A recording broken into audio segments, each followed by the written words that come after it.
Hello बच्चों, कैसे हैं आप। आज हम कक्षा 6 विषय संस्कृत पाठ 8 अष्टम है पाठ है जिसका नाम है सूक्ति स्तवकः है। सूक्ति यानी मीठे वचन और स्तवकः यानी गुच्छा या समूह यानी अच्छी बातों का समूह। अब नीचे इसमें श्लोक दिया हुआ है। पहले इस श्लोक को स्वस्वर गायन करेंगे और फिर इसका अर्थ समझेंगे।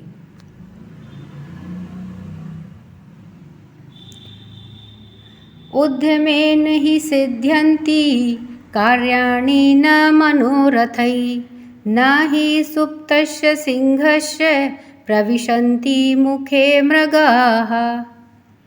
उद्यमेन ही, उद्यमेन यानी उद्यम से ही, उद्यमेन यानी उद्यम या परिश्रम से, मेहनत से ही निश्चित रूप से, सिद्ध्यन्ति सिद्ध होते हैं, सधते हैं, पूर्ण होते हैं, कार्याणि कार्य, न मनोरथई न नहीं, मनोरथई यानी मनोरथ करने से या इच्छा करने से नहीं, यानी कि जो कार्य हैं वो मनोरथ करने से पूरे नहीं होते हैं, उद्यम करने से, परिश्रम करने से ही सिद्ध होते हैं।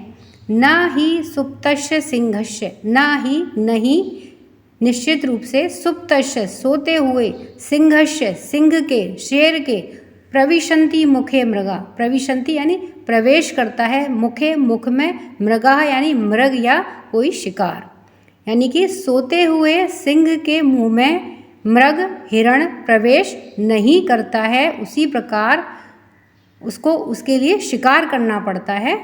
तो उसी तरह हमें भी अपने कार्यों को सिद्ध करने के लिए केवल इच्छा से ही पूर्ण नहीं होते हैं, उसके लिए हमें परिश्रम करना पड़ता है।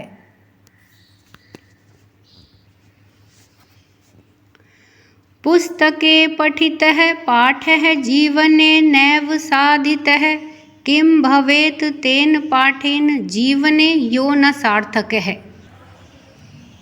अब इसका हिंदी अर्थ देखते हैं। पुस्तके पठितः पाठः, पुस्तके यानी कि पुस्तक में, पठितः पढ़ा हुआ, पाठ है पाठ, जीवने न एव जीवन में, न एव नहीं, साधित है साधा गया, उपयोग में लाया गया, यानी कि पुस्तकों में पढ़े हुए पाठ को जीवन में यदि साधा नहीं गया, जीवन में उपयोग में नहीं लाया गया, किम भवेत तो क्या है, तेन पाठेन, तेन यानी उस, पाठेन पाठ से, जीवने यो न सार्थक है, जीवने यानी जीवन को, यो जो कि न नहीं, सार्थक है सार्थक हो पाता है, सार्थक बना पाता है। तो उस पाठ से क्या फ़ायदा जो जीवन को सार्थक ना बना पाए। तो इसका अर्थ और एक बार देखते हैं कि पुस्तक में पढ़े हुए पाठ का या ज्ञान का यदि जीवन में उपयोग नहीं किया तो उस पाठ से, उस ज्ञान से क्या ही फायदा है, जिससे हमारा जीवन सार्थक ही नहीं हुआ।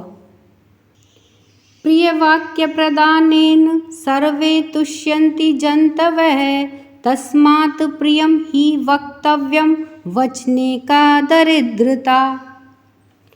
प्रिय वाक्य प्रदानेन, प्रिय वाक्य यानी अच्छा बोलना, मीठा बोले, प्रदानेन मतलब बोलना, तो अच्छी बात या प्रिय वाक्य बोलने, सर्वे सभी, तुष्यन्ति तुष्ट होते हैं, संतुष्ट होते हैं, प्रसन्न होते हैं, जन्तवः यानी सभी मनुष्य प्रिय वाक्य बोलने से प्रसन्न होते हैं, तस्मात् इसलिए, प्रियम प्रिय, अच्छा मीठा, ही निश्चित रूप से, वक्तव्यम बोलना चाहिए, वचने वचन, वाणी का दरिद्रता, उसको बोलने में क्या दरिद्रता, क्या कंजूसी, यानी कि प्रिय वाक्य बोलने में क्यों दरिद्रता करनी चाहिए, क्यों कंजूसी करनी चाहिए।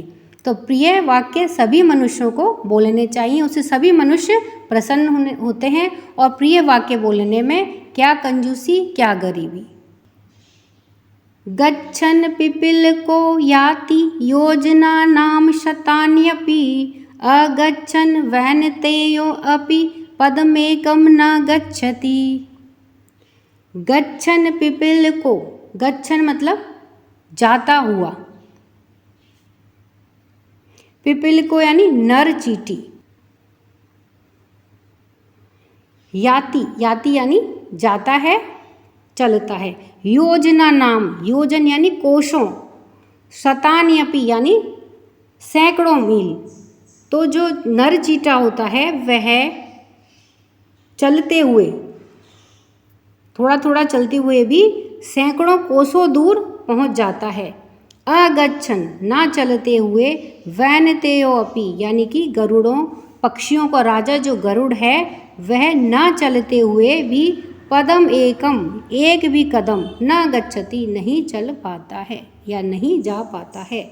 यानी कि चलते रहने से ही कार्य होते हैं, निरंतर चलते रहना चाहिए।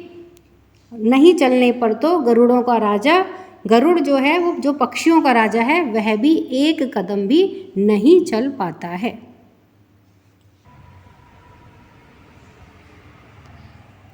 का कह कृष्ण है पिक है कृष्ण है, को भेद है पिक कहा कयो, वसंत समय प्राप्ते का कह पिक है।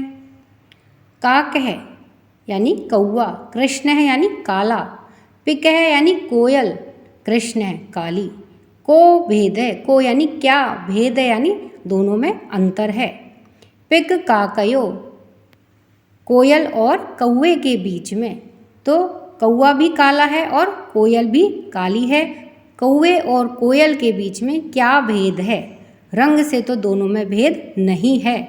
बसंत समय, बसंत समय में, बसंत ऋतु में, प्राप्ते आने पर, का कह कौआ कौआ होता है, पिक है और कोयल कोयल होती है। यानी कि वसंत ऋतु आने पर पता चलता है कि कौन कौआ है और कौन कोयल है।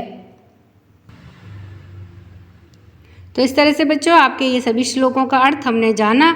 उम्मीद है कि आपको ये अच्छा लगा होगा, पसंद आया होगा। वीडियो पसंद आने पर लाइक करें, शेयर करें। चैनल पर नए हैं तो सब्सक्राइब करना ना भूलें। धन्यवाद।